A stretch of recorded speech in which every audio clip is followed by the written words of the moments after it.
Hey yo everyone! Good God, I had a completely different video plan for this week, but the PS5 Pro announcement has got me all fired up. What the fuck is this? Is Sony out of their goddamn minds? Earlier this week, PlayStation livestreamed their PS5 Pro announcement, and people have not been afraid to voice their disappointment. Today, I want to talk about this quote-unquote Pro model of the PS5 and why I think it's one of the worst decisions that Sony has made in decades. As always, if you enjoyed the video, don't forget to leave a like and subscribe. Alright, let's get it. Alrighty, so let's talk about this live stream. First of all, Mark Cerny, you scare me.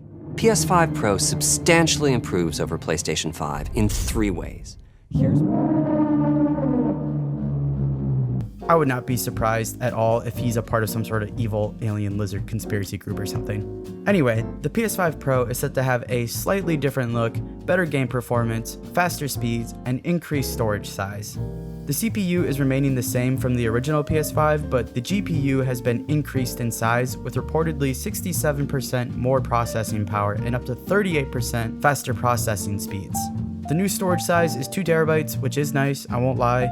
The Pro will also be utilizing this AI upscaling to increase fidelity at launch for certain PS5 games, with more to come in the future. Mark Cerny made it a point to say that on the current PS5 models, players are often given the choice of fidelity or performance. Fidelity focusing on visual effects such as increased textures and ray tracing, while performance would lower the graphical settings to prioritize a consistent 60 frames per second. With the new PS5 Pro, Sony hopes to eliminate that decision and have games perform at their maximum settings while still targeting 60 frames per second. Existing games will need an update in order to use these new features, while a ton of older PS4 and PS5 games will be given more basic performance boosts. Wow, this is a fantastic idea, legitimately. Like, honestly, it's all I want in my modern games. How much is the upgrade, Mark?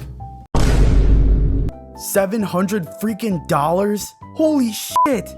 What, do you have a gun in my back? You can't possibly expect people to pay these prices.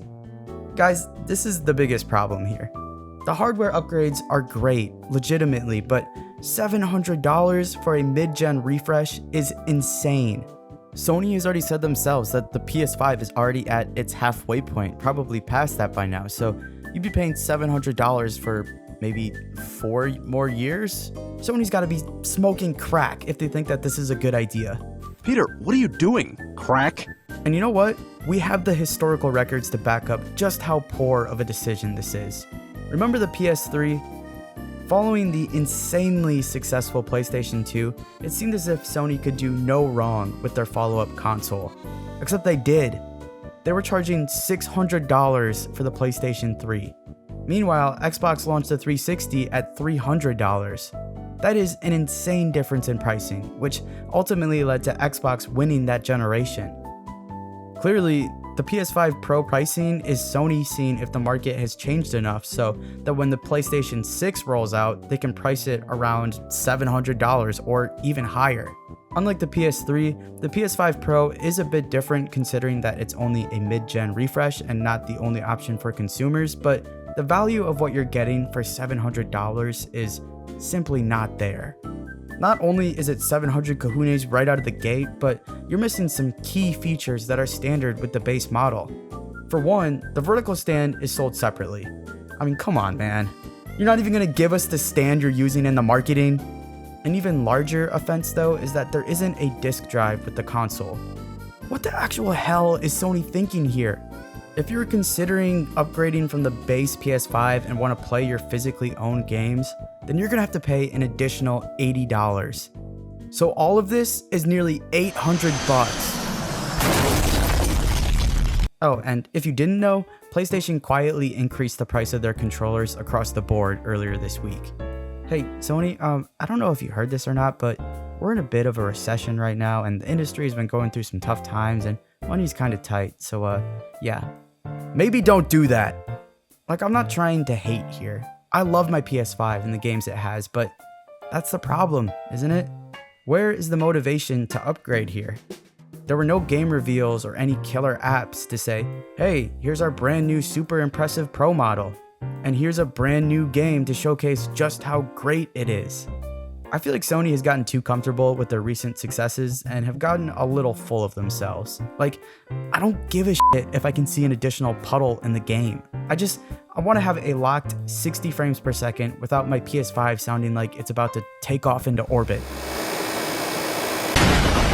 The beginning of the PlayStation 5 era was so promising, but lately, I've been wondering what's in store for the latter half of the generation.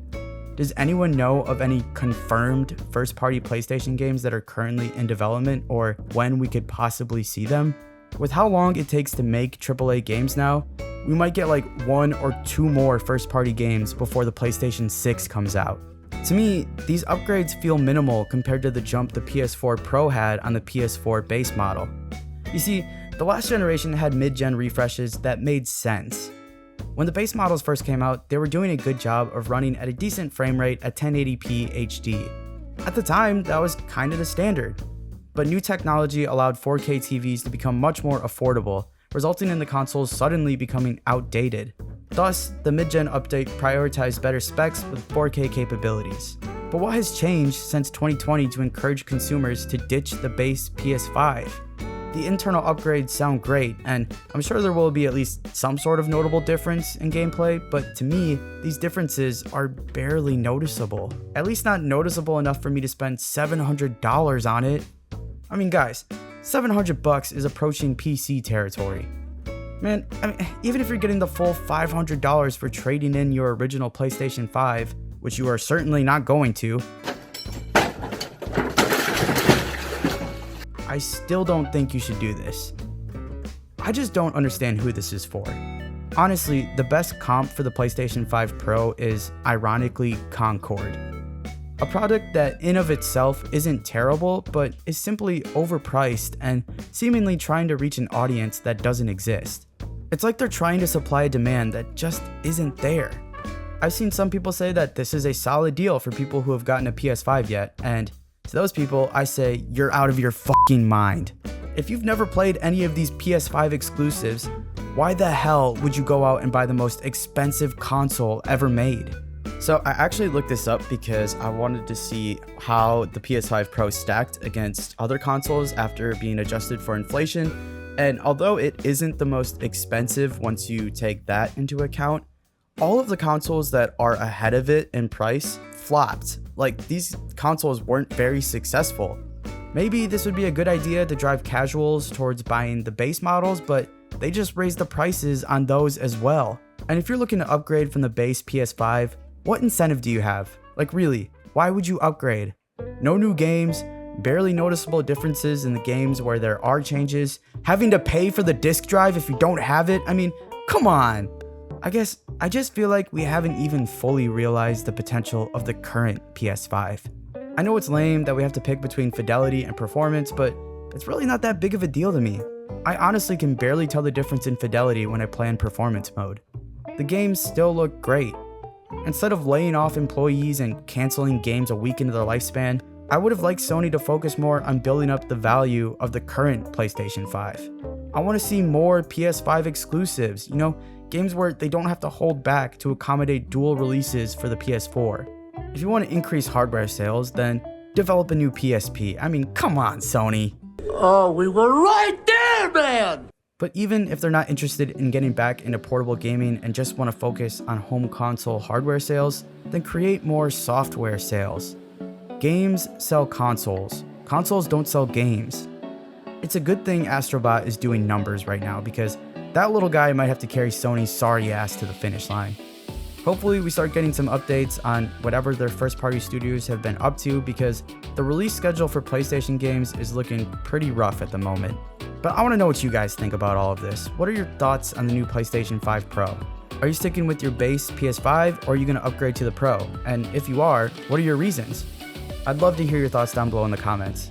If you enjoyed the video, don't forget to leave a like and subscribe. It means a lot. I appreciate you guys as always, and I'll catch you in the next one.